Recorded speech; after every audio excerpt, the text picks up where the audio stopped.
पुण्यम सर्व पाप प्रणाशनम। मार्गशीर्ष का महीना है।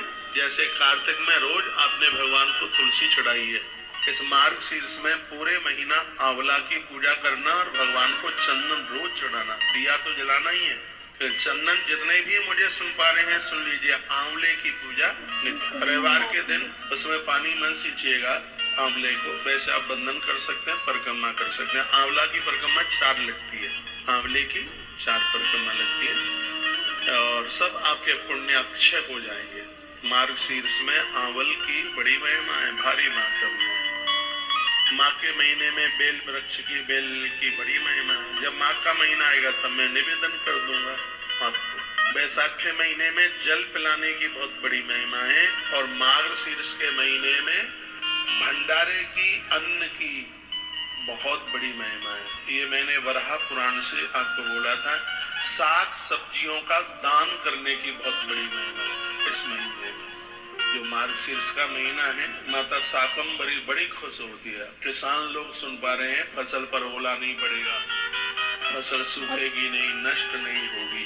पूर्व काल में यदि कोई अतृप्त पूर्वज है तो उनके निमित्त आप दीनों को, दुखियारों को, जरूरतमंद लोगों को इस महीने में उन्हें आप भोजन कराते रहिएगा। मासानाम मार्गशीर्षम, श्रीमद् भगवत गीता में कहते हैं अर्जुन मुझे महीनों में मगशिर का महीना बहुत प्रिय लगता है। जैसे हम और आप अगहन के नाम से जानते हैं। ये महीना साधारण नहीं है, ये वो महीना है जिस महीने में माँ एकादशी प्रकट होती है।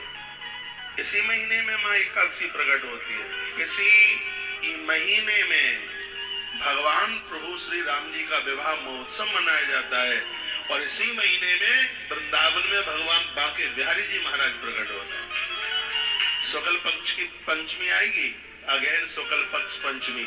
हम ब्रज में उसको बिहार पंचमी कहते हैं क्योंकि बिहारी जी प्रकट हुए हैं उसमें। और हमारे देश में इस पंचमी को विवाह पंचमी के नाम से जाना जाता है। गोस्वामी जी ने इस महीने की बड़ी बड़ाई की है।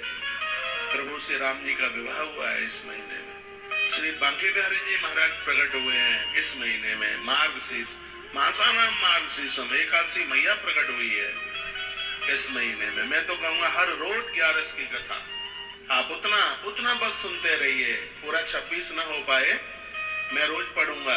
जितने में बद्रीनाथ में सिंह का गुफा नाम है, हम भगवत कृपा से तुलसी तपोवन मठ में उस गुफा का निर्माण करा रहे हैं जिसमें 11 मैया प्रकट हुई थी। थोड़ा टाइम लगेगा तो आनंद फानंद में ये फिर चीजें गड़बड़ हो जाती हैं। उसको इतना बढ़िया तरह से बनाया जाए कि देखने वाले लोग अति प्रसन्न हो उसको देखें। जो वृंदावन बिहारी जी के दर्शन करने के लिए आएगा, एकादशी मैया की सिंह का गुफा का दर्शन जरूर करेगा।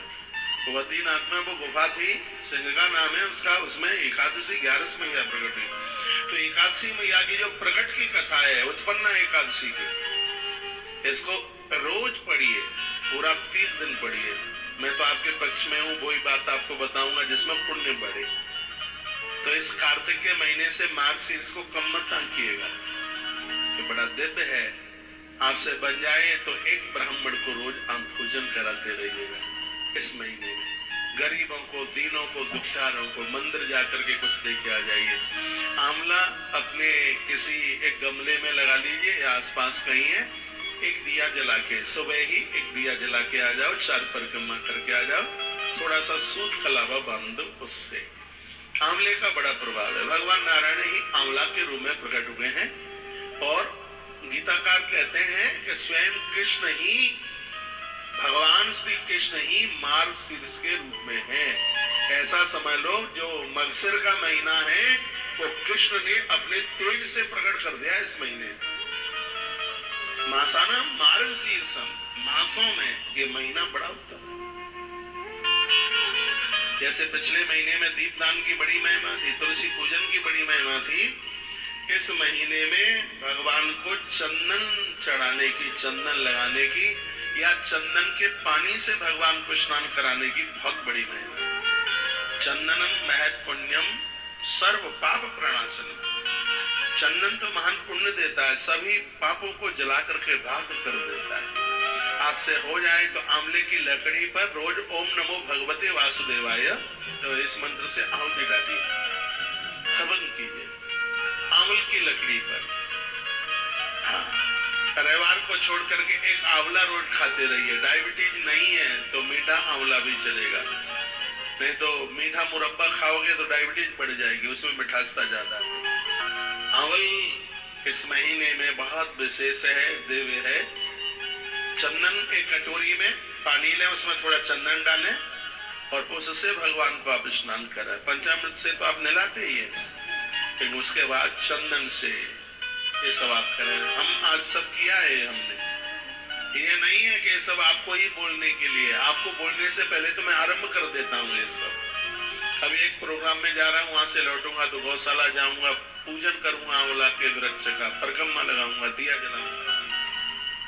ये आश्रम छोटा सा है, यहाँ ज्यादा पेड़ पौधे है नहीं, क्योंकि छटंगी सा है ही, छोटा सा है, पर भगवान की बड़ी कृपा है कि इसमें 500 लोग समा जाते हैं। एक भी दिन ऐसा नहीं था कि छोटे से आश्रम में 500 लोगों से उपस्थिति कम रही हो। कुछ हॉल में जितने सो रहे हैं उतने ही खा रहे हैं, उतने ही टहल रहे हैं, उतना ही कथा सुन रहे हैं, उतने ही गप्पे लगा रहे हैं। हाँ,